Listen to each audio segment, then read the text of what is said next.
Hi, I'm Roger Montgomery from the Montgomery Fund, and welcome to this week's Video Insight, my last Video Insight for 2013, but not the last from Montgomery Investment Management. We'll continue to produce these videos through January until I get back.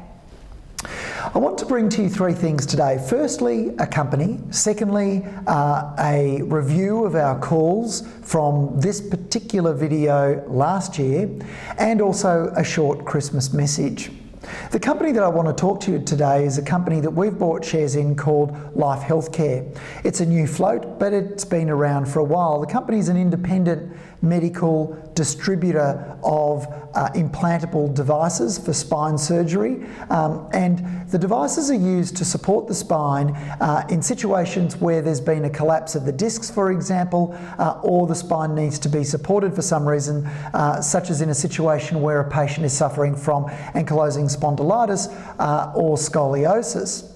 45% of the company's revenues are from distributing these surgical devices, and revenues also generated from non-implantable devices, particularly surgical instruments, and also the distribution of ultrasound machines.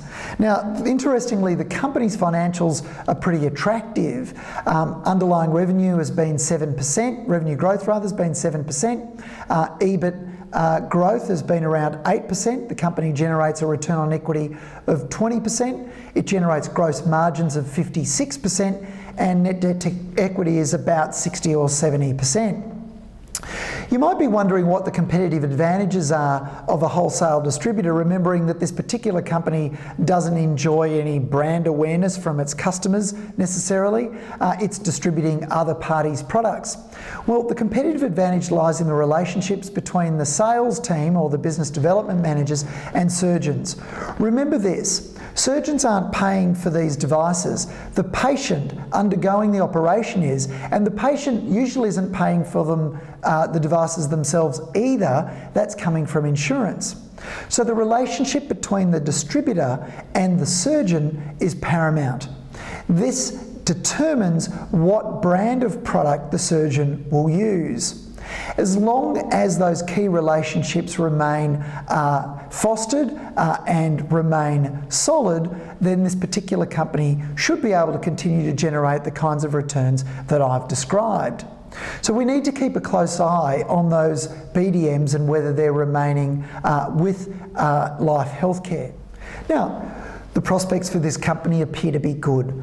Growth in this particular area is about 8% per annum. There is some risk of competitors. There's also some risk that the suppliers will change the distribution model, but we think those risks are fairly small.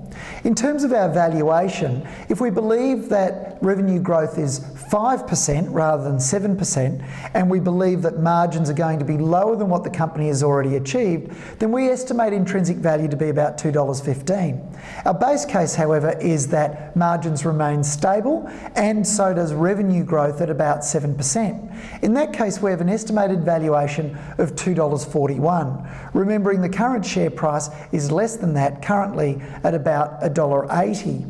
Now, before you go out and buy the stock, remember this, we already own it, so you would be helping us if you do that, and we don't suggest you do it without insisting that you seek personal and professional investment advice. Okay, now in terms of the themes from last year that we thought would occur in 2013, here they are. We thought that the healthcare sector would do very, very well, and it's certainly been the case that healthcare stocks have remained supported and well above our estimates of their intrinsic value. We also talked about the Internet of Everything, and if you look at the share prices of telecommunications companies, you look at the share prices of internet retailers, you'll see they've done very, very well, and Freelancer is only one example of that. And the final theme is a more obvious one, and that is businesses whose earnings are growing strongly. Well, obviously all themes have worked very successfully in 2013, and we only need to look at those companies that have missed their earnings guidance or downgraded more recently to see what happens if you buy businesses whose earnings aren't growing strongly. By the way, those three themes remain in force and a powerful investment theme for 2014. I'm not going to change any of them. I do believe 2014 will be a profitable year for the stock market. I think we'll see higher prices, and I think we'll see satisfactory returns in aggregate from the stock market next year. And now for an important thought this Christmas. Remember, what we're celebrating is the birth of Christ. It is Christ's birthday. It isn't Xmas or the festive season or the holiday season.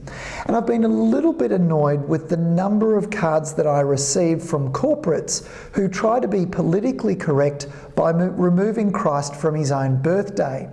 Just remember this: the tree that you've put up and around which you will gather on Christmas morning is not called an Xmas tree or a festive season tree. It is a Christmas tree. And with that, I'd like to wish you a warm, safe and happy Christmas and a prosperous 2014. I look forward to returning at the end of January, and I look forward to your many comments and criticisms and words of support and encouragement. Have a happy Christmas from all of us at the Montgomery Fund.